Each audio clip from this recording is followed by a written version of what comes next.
Application देखना है, to find third application to find conversion factor between two different system of units for same physical quantity. Okay, तो generally हमने जो system देखी है, okay, तो हमने डिफरेंट सिस्टम्स देखी है। कौन कौन से सिस्टम देखी है? तो पहले 3 सिस्टम डेवलप हुई थी, दैट इज MKS, देन दूसरा क्या है CGS, और तीसरा FPS। ये 3 सिस्टम बनी थी, राइट। ये MKS ही आगे जाके क्या बन गई? SI system. ठीक है, तो MKS सिस्टम या SI सिस्टम दोनों सेम है। ओके, और मैंने आपको ये भी कहा था कि ये दोनों सिस्टम कैसी है? This 2 systems are metric systems. ये कैसे सिस्टम है? Metric system, right. इसको मेट्रिक सिस्टम क्यों कहा जाता है? क्योंकि इसका जो बेस है दैट इज 10। ओके, इसका जो बेस है दैट इज 10। मतलब जो सभी कन्वर्जन होते हैं वो किसके टर्म में होते हैं? That is in the multiples of 10, in the multiples of 10। Okay, और मोस्टली हम ये दोनों सिस्टम में ही यूनिट को इंटर कन्वर्ट करेंगे। दोनों सिस्टम में ही यूनिट को क्या करेंगे? इंटर कन्वर्ट करेंगे। ठीक है, सो this is very simple thing. Okay, तो हमें क्या करना है? यूनिट कन्वर्जन करना है, और किसका यूज करना है? डायमेंशनल एनालिसिस का। तो चलो शुरू करते हैं कुछ एग्जांपल लेके।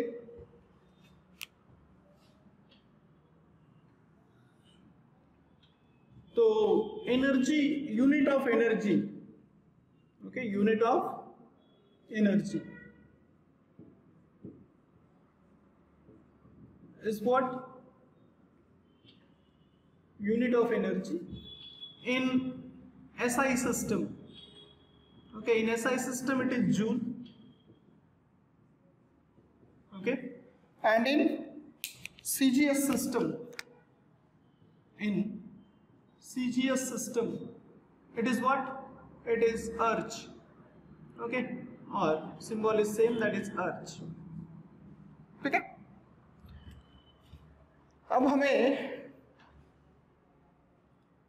ये 1 जूल के बराबर कितना अर्ज होगा, मतलब the conversion factor, right. Means what we want to find out, that is 1 joule and is equals to how much erg, right. Suppose we want to find out this, so this X will be called as what? Conversion factor. This X will be called as conversion factor.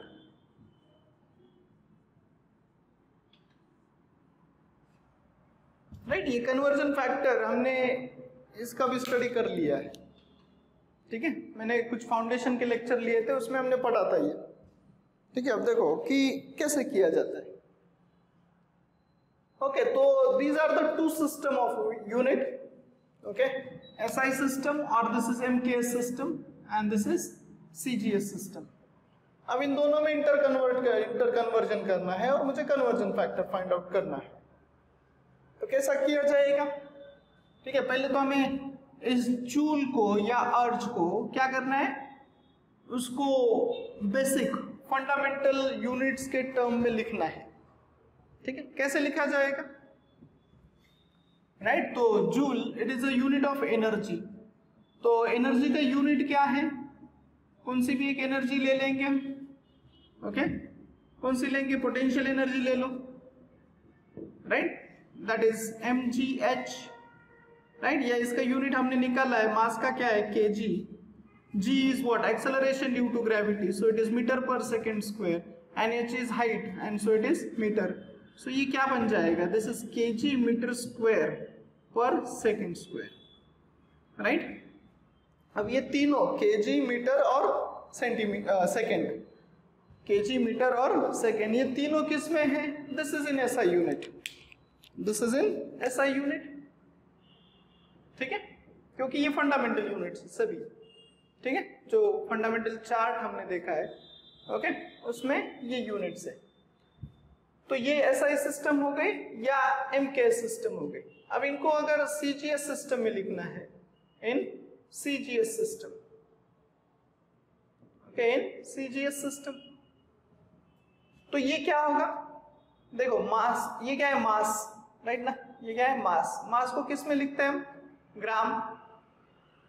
ये क्या है, acceleration due to gravity, और acceleration due to gravity क्या होता है, metre per second square, तो इसको क्या लिखेंगे, सेंटीमीटर पर सेकेंड स्क्वायर, क्योंकि सीजीएस का मतलब सी मतलब सेंटीमीटर, ओके, सी मतलब सेंटीमीटर, राइट, जी मतलब ग्राम, ओके, एंड एस मतलब सेकेंड, ठीक है, और इसका तो पता है मीटर, किलोग्राम एंड सेकेंड, ठीक है, तो metre, kilogram and second, right, इसको क्या लिखना है, ग्राम, सेंटीमीटर एंड सेकेंड, तो ये हो गया, ये कौन सा है, दिस इज सीजीएस सिस्टम, ये क्या है, सीजीएस सिस्टम, ठीक है। अब इसका कन्वर्जन फैक्टर एस, एक्स की वैल्यू निकालनी है, किसकी वैल्यू, एक्स की वैल्यू निकालनी है, तो कैसे निकालेंगे, वेरी सिंपल अगेन, तो पहले हम इसको डायमेंशन लिख लेंगे, या इसको यूनिट में भी आपने लिखा तो भी चलेगा, लेकिन हमें डायमेंशनल एनालिसिस करना है इसलिए हम डायमेंशन में लिखेंगे। तो चलो जे की वैल्यू ये है, this is in SI unit, so this is 1 joule equals to, and this is what, 1 erg equals to, ठीक है, राइट। तो इसको लिखेंगे, सपोज दिस इज, इसको देखो कैसे लिखना है, ये सिस्टम 1 और ये सिस्टम 2, तो मैं इसको लिख रहा हूं M1 L1 sorry L1 M1 T1, ये सिस्टम 1 लिया मैंने, तो इसको लिखना है मुझे क्या, this is L1 M1 and T1, ठीक है, राइट। अब यहां पे देखेंगे इसकी पावर, राइट, ये क्या है, केजी मतलब मास, उसका पावर कितना है, 1, तो यहाँ पे पावर, मास का पावर आएगा 1, ये क्या है, मीटर मतलब लेंथ, तो लेंथ का पावर आएगा 2, और s उसका पावर है -2, दैट इज टाइम का पावर -2, ठीक है, इक्वल्स टू, यहाँ पे लिखना है x, that is what we want to find out, then यहाँ पे आप लिखेंगे दूसरे system, that is L2 M2 and T2, right, power वही लिखना है, राइट, क्योंकि ये सेम क्वांटिटी है, क्वांटिटी तो चेंज नहीं हो रही, इसलिए इसकी पावर्स भी चेंज नहीं होंगे, ठीक है, लाइक दिस, राइट, ये समझ में आया। अब जो x निकालना है, इसमें इन दोनों में मल्टीप्लीकेशन है, तो इसको मुझे डिवाइड करना पड़ेगा, तो ये इस साइड में आके डिवाइड होगा, ठीक है, तो x के बराबर क्या आएगा, देखो ये इस साइड में आके डिवाइड होगा, तो x के बराबर क्या आएगा, right, so that is L1 M1 T1, right, this is 2 1 -2 divided by ये L2 M2 T2, और ये 2 1 -2, ठीक।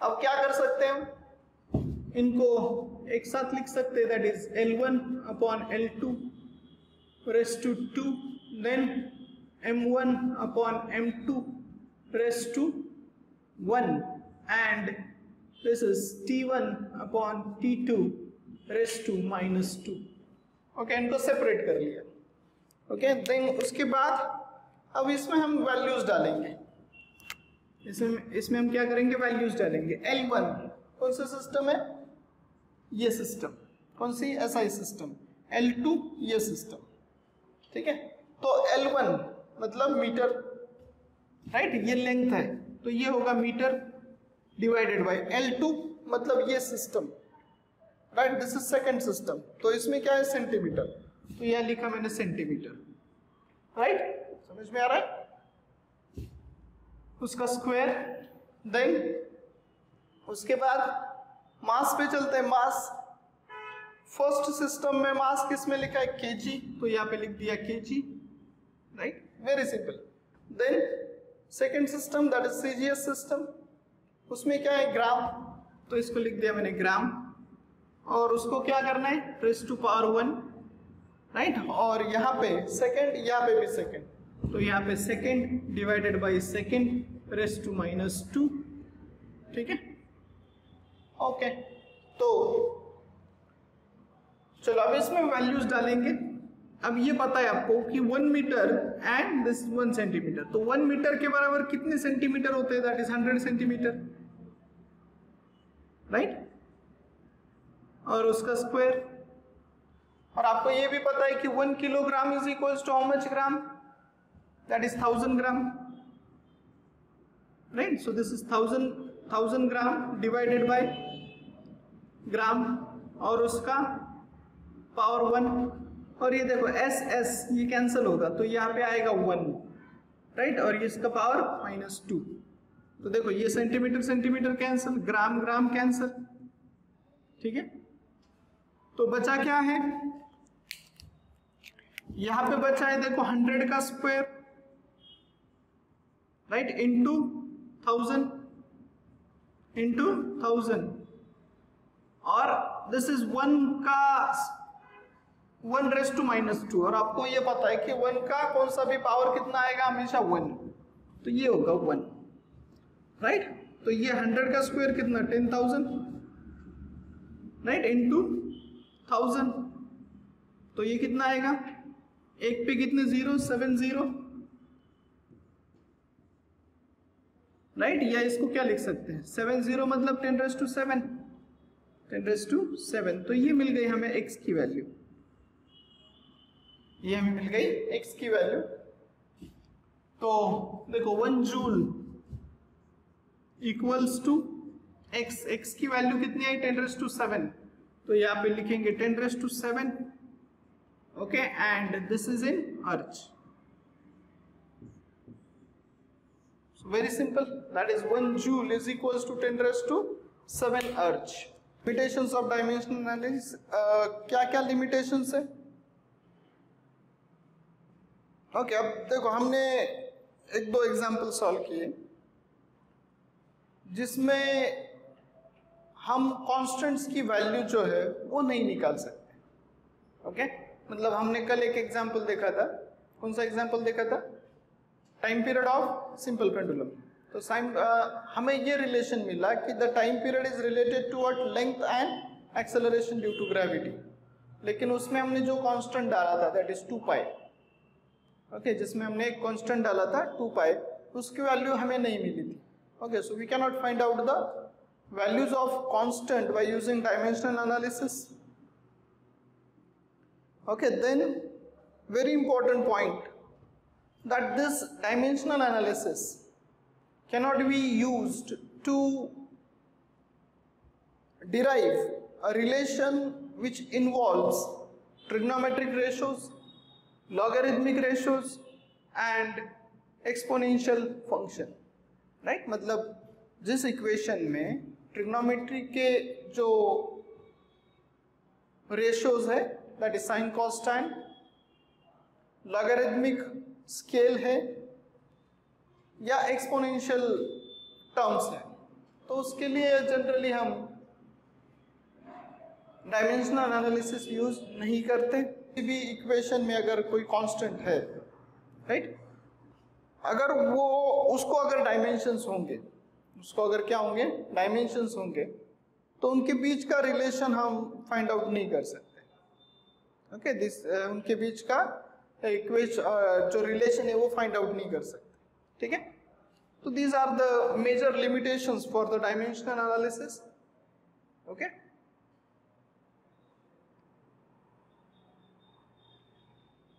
और मैंने आपको पढ़ाते टाइम ही बोला था कि every dimensionally correct equation is not numerically correct, okay, but every numerically correct equation is always dimensionally correct equation, ठीक है। So these are some limitations for the dimensional analysis. Now errors in measurement, इसका meaning क्या है या errors का meaning क्या है? The what error means, हमने जो भी मिस्टेक किया एग्जाम इसमें मेजरमेंट में उसको कहेंगे हम errors. Okay, that is mistakes in measurement. So error का जो literally meaning होगा, okay, that is mistake. Okay, कभी कभी हम कुछ मिस्टेक करते हैं, okay, कभी कभी deliberately करते हैं या कभी कभी उसको मतलब कभी कभी हो जाती है, okay, हमारे ध्यान में नहीं आता और वो आपके मेजरमेंट में क्या क्रिएट करेगी, that it will create errors, that it will create errors in the measurement. ठीक है, okay. तो अब ये जो errors होगी, ये जो error these error can be classified into two categories. One is systematic error. Okay, one is what? Systematic error. So classification of errors. So errors can be classified into two main type. One is systematic error और दूसरा random error. Systematic error and random error. तो दो type की errors है. One is systematic, okay, और दूसरी है random error.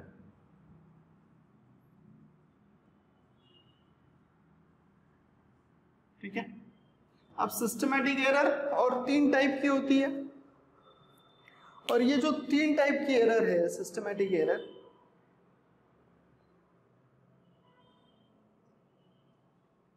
Okay, अब ये किसके कारण आती है? ये जो सिस्टमैटिक एरर, देखो नाम क्या है इसका, सिस्टमैटिक एरर. अब सिस्टमैटिक एरर मतलब एक सिस्टम, तो जो भी सिस्टम हम यूज कर रहे हैं मेजरमेंट के लिए, उस सिस्टम से अगर कुछ एरर जनरेट होती है तो उसको हम कहेंगे सिस्टमैटिक एरर. ठीक है, अब ये जो सिस्टमैटिक एरर है that is error generated from the system. Okay, अब ये जो सिस्टम हम यूज करने वाले हैं मेजरमेंट के लिए कौन सी भी हो सकती है. फॉर एग्जांपल लेंथ मेजर करने के लिए हम क्या यूज करते हैं, स्केल. ओके, तो ये एक सिस्टम हो गई, कौन सी, स्केल. ठीक है, स्केल तो एक इंस्ट्रूमेंट है. स्केल क्या है, इंस्ट्रूमेंट है जिसको हम यूज कर रहे हैं, राइट. दूसरा उस सिस्टम में क्या होगा, दूसरा पॉइंट होगा एक्सपेरिमेंटल टेक्निक. दूसरा पॉइंट क्या होगा, एक्सपेरिमेंटल टेक्निक. मतलब मैंने आपको कहा कि मुझे 10 सेंटीमीटर मेजरमेंट करनी है. ओके, 10 सेंटीमीटर की मेजरमेंट करनी है, तो ये आप आराम से कर सकते हैं because you are expert in measuring the 10 centimeter. Okay, how will you measure the 10 centimeter? तो आपके पास एक टेक्निक है. Okay, आपके पास क्या है, एक टेक्निक है.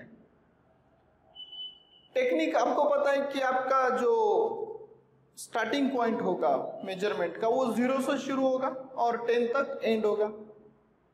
लेकिन किसी लेमैन को अगर हम दे देंगे, ओके, और उसको बोला कि 10 सेंटीमीटर आपको नापना है, ठीक है, तो उसको पता नहीं है कि कहाँ से शुरू करना है, 0 से शुरू करना है या कहाँ से किसी 1 से शुरू करना है, 2 से शुरू करना है, उसको पता नहीं है.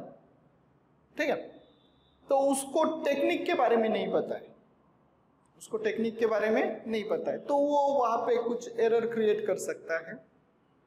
देन पर्सनल एरर, राइट, मतलब जो एक्सपेरिमेंट कर रहा है, जैसे कि आप एक्सपेरिमेंट करते हो, राइट. तो आप जब एक्सपेरिमेंट करते हो मतलब पर्सनल, जो पर्सन और एक्सपेरिमेंटर जो मिस्टेक करेगा खुद से, that is called as personal error. तो एक सिस्टम बन गई और उस सिस्टम में क्या क्या है, सिस्टमैटिक एरर किससे मिलने वाली है, सिस्टम से.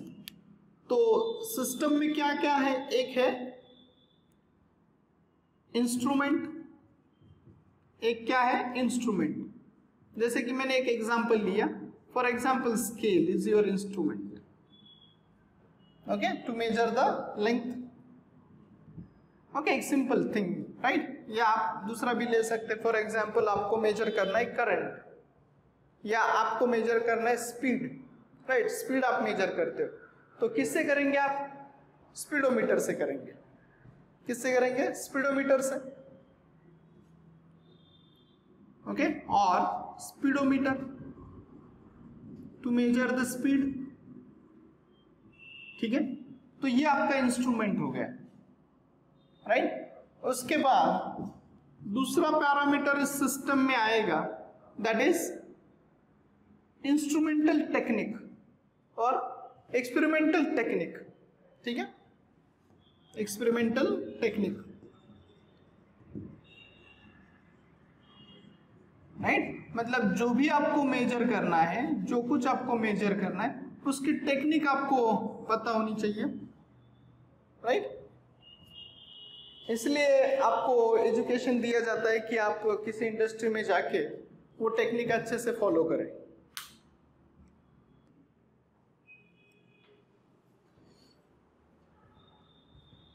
तो जो सिस्टमैटिक एरर होगी उसमें 3 कंपोनेंट्स होंगे, एक होगा इंस्ट्रूमेंट, दूसरा है एक्सपेरिमेंटल टेक्निक, और तीसरा जो एक्सपेरिमेंट करता है, ठीक है, समझ में आया ना। इंस्ट्रूमेंट को चलाने के लिए क्या, उसकी एक experimental technique, and the third one जो एक्सपेरिमेंट करेगा, दैट इज एक्सपेरिमेंटर जो एक्सपेरिमेंट करेगा, या इसको हम बोलेंगे पर्सन, राइट। अब आपका जो मेजरमेंट है उसमें मतलब जो सिस्टम है उस सिस्टम से ये जो 3 पैरामीटर है उस सिस्टम के, उसके कारण जो एरर जनरेट होगी उसको कहेंगे हम सिस्टमैटिक एरर, और तो ये जो सिस्टमैटिक एरर जो है इसके 3 टाइप बनेंगे, right. So 3 categories of systematic error. तो हमारे पास सिस्टमैटिक एरर है, ओके, और इस सिस्टमैटिक एरर के हमारे पास 3 टाइप्स हैं, right. First is what, instrumental error,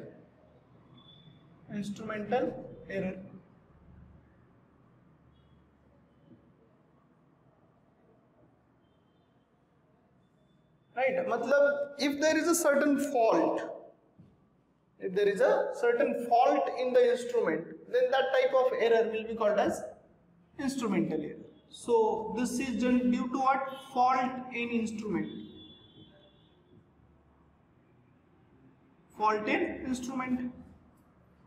ठीक है, मतलब आपका इंस्ट्रूमेंट ही फॉल्टी है। फॉर एग्जाम्पल आपका जो स्केल है, राइट, तो स्केल जो है सपोज वो कुछ ऐसा है, राइट, और आप शुरू करते मेजरमेंट यहां से, this is 0, right, and then 1 2 3 4 5 6 7 8 9 10 11 12 13 14 15 like this, right, 5 10 15, likewise you make readings. अब ये इंस्ट्रूमेंट है, ये दिस इज अ स्केल और ये हमारा इंस्ट्रूमेंट, ठीक है। तो सपोज अब ये फॉल्ट इन इंस्ट्रूमेंट कैसे हो सकता है, सपोज आपकी स्केल यहाँ से कट गई है, राइट, आपकी स्केल यहाँ से कट गई है ऐसे, राइट, तो ये आपके पास जो स्केल है वो कुछ ऐसी है, राइट। तो आप यहां से आपको एग्जैक्टली 0 कहाँ पे होगा ये आप नहीं ले सकते, तो ये बन गया इसमें फॉल्ट, ओके, ये क्या बन गया, इसमें फॉल्ट बन गया, ओके। तो इस स्केल से जब आप मेजरमेंट करेंगे तो क्या होगा कि आपकी मेजरमेंट गलत आएगी, ओके, उसमें कुछ मिस्टेक हो जाएगी, मतलब उसमें कुछ एरर आएगी, ठीक है। This is very simple, that is fault in measurement, fault in fault in instrument, so that leads to instrumental error. Okay, समझ में आया? तो जनरली ये जो इंस्ट्रूमेंटल एरर है, ये इसको हम जीरो सेटिंग एरर कह सकते हैं, जीरो सेटिंग एरर, या इसको हम बेसलाइन एरर भी कहते हैं, baseline error. Okay, baseline error, ठीक है। तो बेसलाइन एरर या जीरो सेटिंग एरर, आपने ईसीजी देखा होगा, ईसीजी मशीन, या आपके हार्ट के लिए हम क्या, मतलब जो डॉक्टर लोग होते हैं, जो कार्डियोलॉजिस्ट होते हैं, वो क्या करते हैं, ईसीजी निकालते हैं, that is electrocardiogram, right, electrocardiogram. Okay, so for heart there is a measurement of ECG, that is electrocardiogram। तो ये चेक करते हैं कि आपका हार्ट जो है वो अच्छे से फंक्शन कर रहा है या नहीं। Okay, that is what electrocardiogram, right. तो हार्ट का फंक्शन, और देखो तो हार्ट का जो ग्राफ आता है वो कुछ ऐसा आता है, राइट। ये आपको मैं बेसलाइन एरर समझा रहा हूं, ये ग्राफ कुछ ऐसा आता है, ठीक है। ये ग्राफ कुछ ऐसा आता है, ओके। इसको P, this is QRS complex and this is T wave. तो इसमें ऐसे डिफरेंट वेव्स होती है। तो जब ये मशीन बंद होगा, ये जो ECG का मशीन बंद होगा, so when it is of, okay, जब ये ऑफ होगा तो ये जो लाइन है इसको हम बोलेंगे बेसलाइन, इसको बोलेंगे बेसलाइन। ये जो लाइन है ये कैसी होनी चाहिए, स्ट्रेट होनी चाहिए। ये कैसी होनी चाहिए, स्ट्रेट लाइन, ठीक है। जब इंस्ट्रूमेंट बंद है, राइट, मतलब हमने कोई मेजरमेंट नहीं किया, हार्ट पे कहीं पे भी इलेक्ट्रोग्राम के जो इलेक्ट्रोड्स होंगे वो नहीं लगाए, ठीक है। तो ये लाइन कैसी होनी चाहिए, स्ट्रेट होनी चाहिए, ठीक है। देखो अगर इस लाइन में यहाँ पे कुछ प्रॉब्लम है, मतलब ये कुछ ऐसा दिखाई दे रहा है, right, when it is of it should be like this,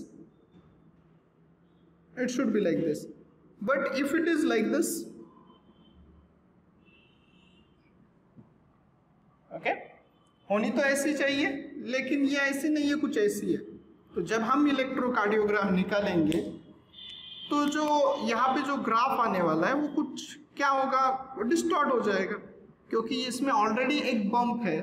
तो उस बम्प के कारण क्या होगा कि ये जो ऊपर वाला बम्प है ये हमें ऐसा नीचे दिखेगा, और जब ये नीचे दिखेगा तो क्या होगा, मतलब ये जो यहाँ पे ये क्या था, एरर था, दिस इज एरर, ये क्या था, एरर बेसलाइन में। तो ये एरर इसमें आ गया, ओके।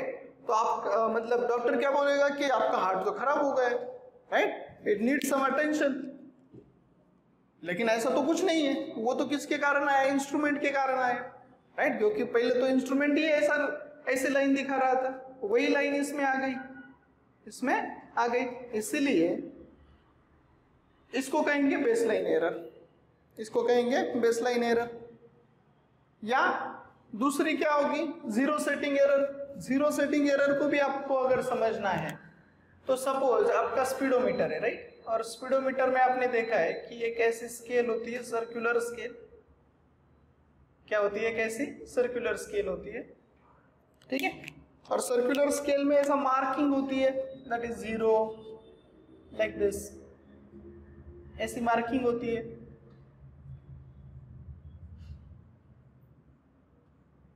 राइट। और ये आपको क्या दिखाता है, स्पीड दिखाता है, ये क्या दिखाता है, स्पीड। तो यहाँ पे ये जो है ये है आपका जीरो, राइट। और तो सपोज यहाँ पे आपका जो इंडिकेटर है, राइट, इंडिकेटर कैसा होना चाहिए, यहाँ पे ये जीरो है, तो आपका जो इंडिकेटर है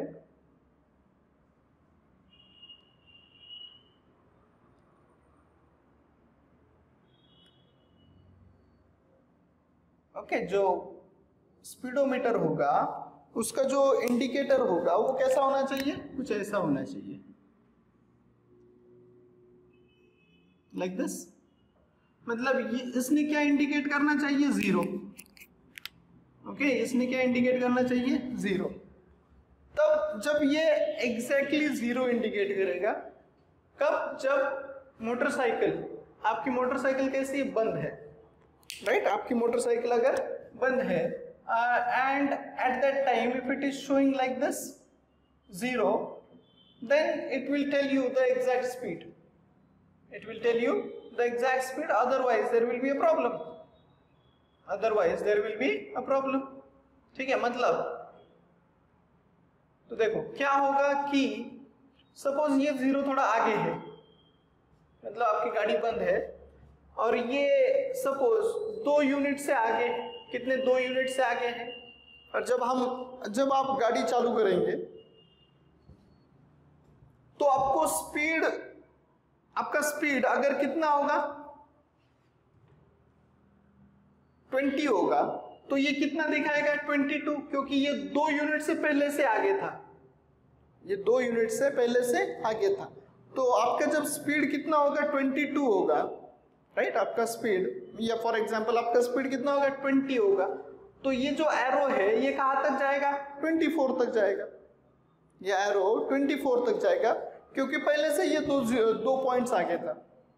ओके, तो ये क्या दिखा रहा है आपको, ये थोड़ा एक्स्ट्रा वैल्यू दिखा रहा है।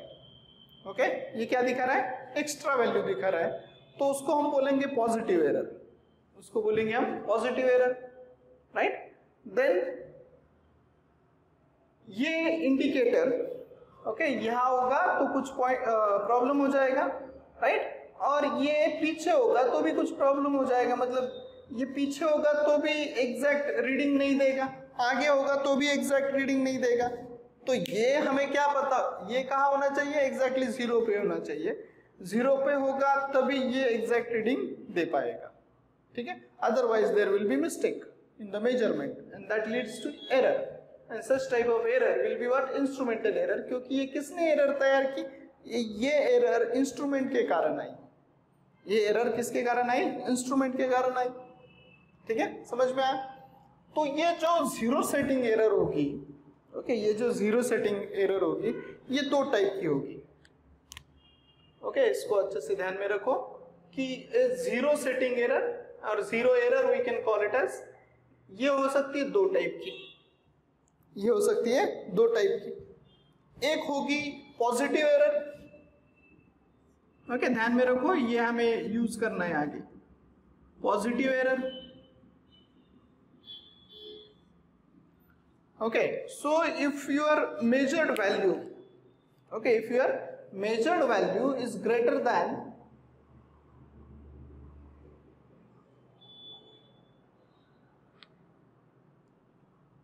हाँ, तो यहां पे देखो measured value that is with experimental, okay, or if your experimental value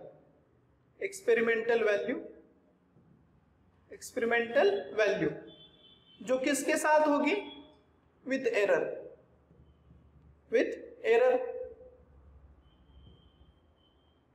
if this is greater than the actual value of measurement, वो किसके कारण आई, ये आगे होगा या पीछे होगा, राइट। तो देखो एक्सपेरिमेंटल वैल्यू मतलब ये पॉइंटर अब जब आगे है तो आपको क्या दिखाएगा कि जो एक्सपेरिमेंटल वैल्यू होगी वो एक्चुअल वैल्यू से ज्यादा होगी। जैसे कि मैंने आपको बताया कि ये 22 दिखा रहा है, लेकिन एक्चुअली होना कितना चाहिए, 20। ये दिखा कितना रहा है, 22, लेकिन एक्चुअली होना कितना चाहिए, 20। तो इसको हम बोलेंगे पॉजिटिव एरर, इसको बोलेंगे हम पॉजिटिव एरर। समझ में आया? Okay, the experimental value is greater than actual value, so that is 22। मैंने आपको बताया कि 22 इज ग्रेटर देन 20, सो ये हो गया पॉजिटिव एरर। अब पॉजिटिव एरर को अगर हमें क्या करना है, रेक्टिफाई करना है, ओके, तो हमें इसका रेक्टिफिकेशन करना है। रेक्टिफिकेशन, ओके, रेक्टिफिकेशन मतलब उसको सुधारना है, राइट। तो हमें क्या करना पड़ेगा, हमें तो वैल्यू ये चाहिए थी, हमें ये वैल्यू चाहिए थी, लेकिन हमें वैल्यू इतनी मिली।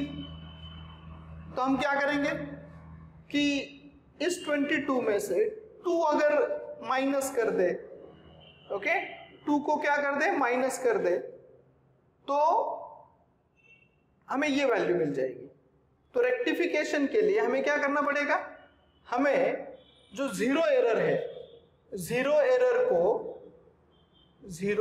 को क्या करना पड़ेगा, सबट्रैक्ट करना पड़ेगा। जीरो एरर को क्या करना पड़ेगा, सबट्रैक्ट करना पड़ेगा। ठीक है, समझ में आया? क्योंकि जब हम 22 से 2 माइनस करेंगे and 2 is your zero error, okay, तो पॉजिटिव एरर होगी तो आप क्या करेंगे, सबट्रैक्ट करेंगे।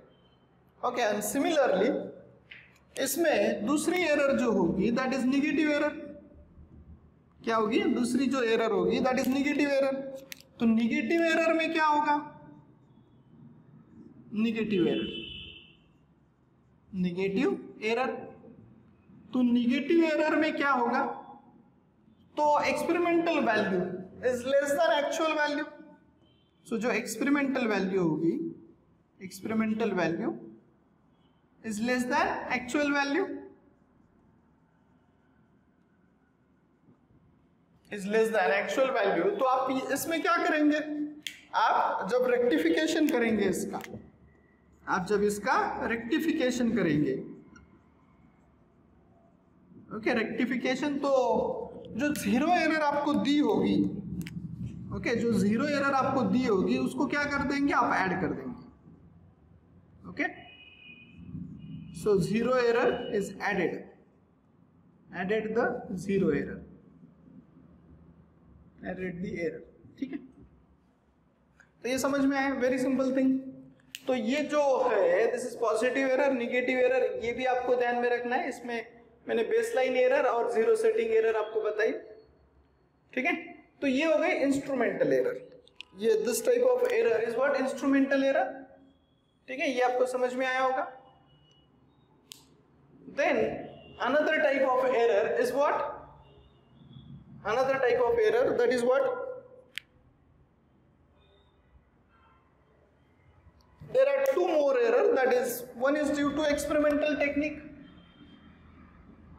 one that is second is due to experimental technique. So error due to experimental technique, error due to experimental technique, okay, due to fault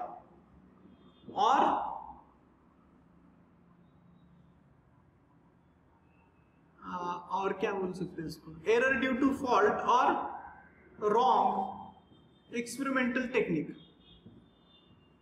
experimental technique।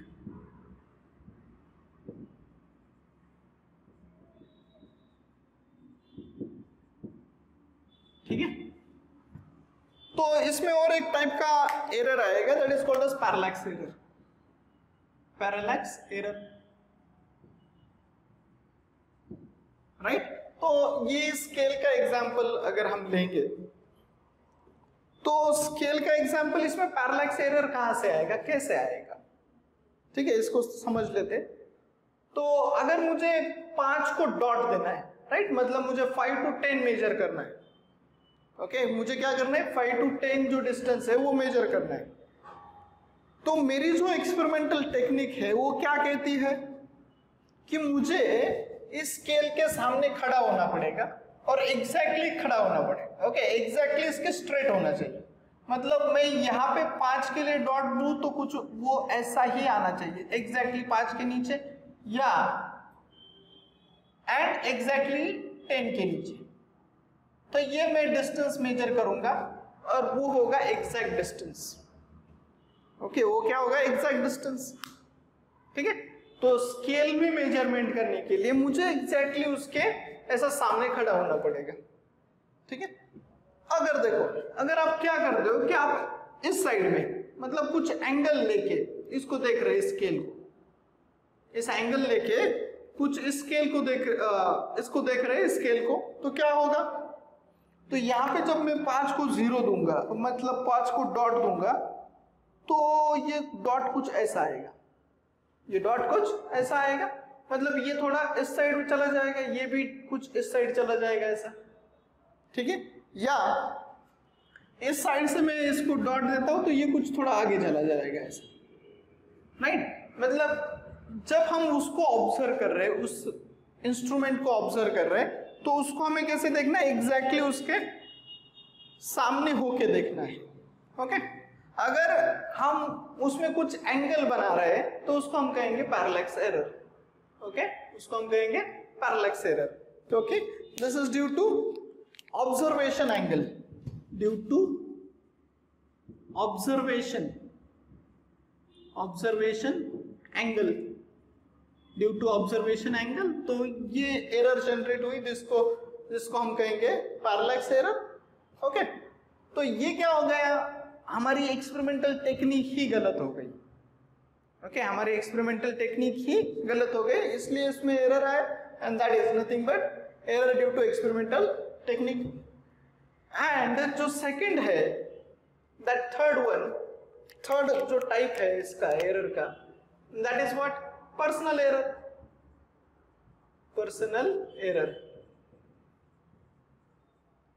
ठीक है। अब ये किसके कारण होता है personal error, it is due to person और experimenter, due to person, okay, जो क्या करता है, एक्सपेरिमेंट करता है, इसलिए उसको बोलेंगे हम एक्सपेरिमेंटर, उसको क्या बोलेंगे, एक्सपेरिमेंटर। अब देखो, आप जब लैब में जाते हो तो आपको कुछ टेक्निक सिखाई जाती है कि इस इंस्ट्रूमेंट को ऐसा चलाना है, उस इंस्ट्रूमेंट को वैसा चलाना है, ओके। अगर किसी इंसान को या जो उसमें एक्सपेरिमेंट करने वाला है, उसको अगर उस टेक्निक के बारे में कुछ पता नहीं है, तो वो कहीं से भी कुछ भी बटन दबा देता है, कुछ भी शुरू हो जाता है, राइट। या जब वो एक्सपेरिमेंट करने लगता है तो उसको पता ही नहीं कि कौन सी टेक्निक फॉलो करनी है, राइट। तो वो क्या कर देता है, उससे उसमें एरर आ जाता है, ओके। तो इंस्ट्रूमेंट चलाने के लिए, मतलब जो बड़ी बड़ी इंडस्ट्रीज होती है, तो उसमें इंस्ट्रूमेंट चलाने के लिए जो पर्सन्स होते हैं वो ट्रेंड होते हैं, ओके। या वो कंपनी में जाके कंपनी उनको उस इंस्ट्रूमेंट चलाने के लिए ट्रेनिंग देती है, राइट, ताकि ये जो पर्सनल एरर है, that is due to person, ये कम हो जाए, ठीक है। देखो, सभी इंस्ट्रूमेंट, मतलब कंपनी में या कहीं पे भी कौन सा भी ऑर्गेनाइजेशन है, वो सब कुछ मेजरमेंट पे चलता है और उसमें एरर नहीं होनी चाहिए। देखो, अब हम कोविड वैक्सीन, कोरोना के लिए वैक्सीन ढूंढ रहे, तो उसमें थोड़ी सी भी एरर आ जाएगी तो पूरे पॉपुलेशन के लिए प्रॉब्लम हो जाएगी। इसलिए हमें उसको क्या करना है, उसको एकदम संभाल के करना होता है, राइट। उसमें थोड़ी सी भी मिस्टेक हो जाएगी, मतलब कोई डाटा रह गया या किसी डाटा को हमने लिया ही नहीं, ठीक है, तो उसमें बहुत बड़ी मिस्टेक हो जाएगी और पूरे पॉपुलेशन के लिए वो प्रॉब्लम हो जाएगा। इसलिए पर्सनल एरर नहीं आना चाहिए, ठीक है। इसलिए जो भी एक्सपेरिमेंटर होते हैं उनको ट्रेनिंग दिया जाता है ताकि उसमें एरर नहीं आए, ओके। देन ये हो गई 3 टाइप की, कौन सी error, that is systematic error. और एक जो एरर मैंने यहाँ पे लिखी है, that is random error, okay. अब ये रैंडम एरर है, अब देखो ये जो, हाँ पहले और एक बात कि ये जो तीनों एरर मैंने लिखी है, कौन सी, सिस्टमैटिक एरर, इनको हम क्या कर सकते हैं, इनको हम रेक्टिफाई कर सकते हैं, इनको क्या कर सकते हैं, रेक्टिफाई कर सकते हैं, मतलब इनको सुधार सकते हैं, राइट, या इनको अवॉइड कर सकते हैं, राइट। तो अवॉइड कैसे कर सकते हैं कि ये बेसलाइन को हम करेक्ट कर दें, ये कुछ ऐसी दिखाई दे रही है तो हमें क्या करना है, उसको फिर से सेटिंग करनी है और वो बेसलाइन हमें कुछ ऐसी स्ट्रेट दिखाई देनी चाहिए, राइट। मतलब इसको अवॉइड कर लिया मैंने, इसको भी क्या करना है, मुझे 0 पे एग्जैक्टली सेट करना है, मतलब एरर नहीं आएगा। देन ये जो मेरा इंस्ट्रूमेंट में फॉल्ट था उसको भी, मतलब स्केल को चेंज कर देना है, राइट। और यहाँ पे मुझे क्या करना है, we need to have a trained personal, यहाँ पे क्या होना चाहिए, ट्रेन्ड पर्सनल होना चाहिए, ओके। ट्रेन पर्सन होगा तो वो एरर नहीं करेगा, ओके, एरर नहीं करेगा। तो इन सबको हम सुधार सकते हैं, इनको हम रेक्टिफाई कर सकते हैं, ठीक है। लेकिन ये जो रैंडम एरर होगी, second type of error, this is random error. This is due to what? This is due to variation in temperature, variation in temperature, pressure,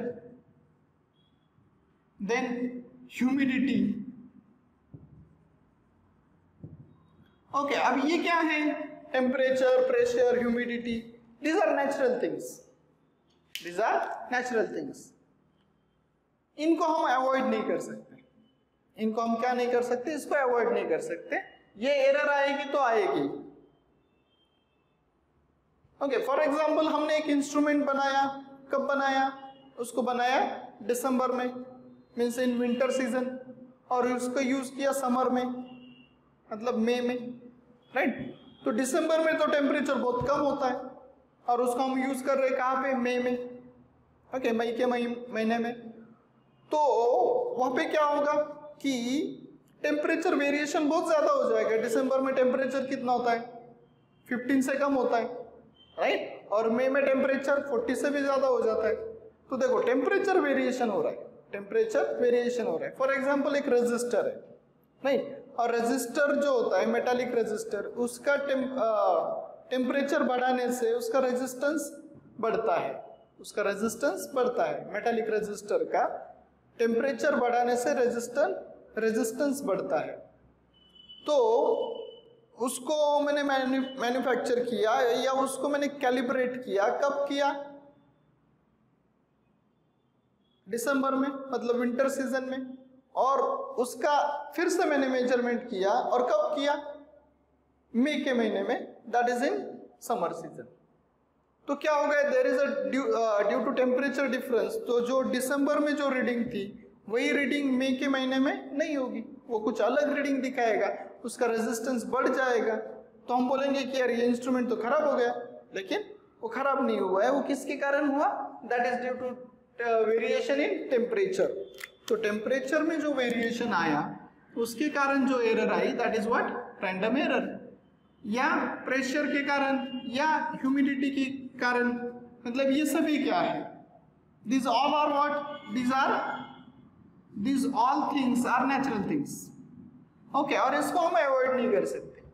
humidity change होने वाली है, प्रेशर चेंज होने वाला है, देन टेम्परेचर चेंज होने वाला है, right. तो ये सभी चीजें चेंज होने वाली है, इसलिए हम उसको अवॉइड नहीं कर सकते। इसलिए हम ऐसा इंस्ट्रूमेंट बनाते हैं कि वो समर या जब भी हमें उसको यूज करना है तो हम उसको कैलिब्रेट कर लेते हैं, राइट। मतलब उस टेम्परेचर पे उसकी एक्चुअल रीडिंग क्या है, उसके बाद हम मेजरमेंट करना शुरू करते हैं, ठीक है। मतलब पहले हम 0 सेट कर लेते हैं, फिर उसके बाद मेजरमेंट करना शुरू करते हैं, ओके।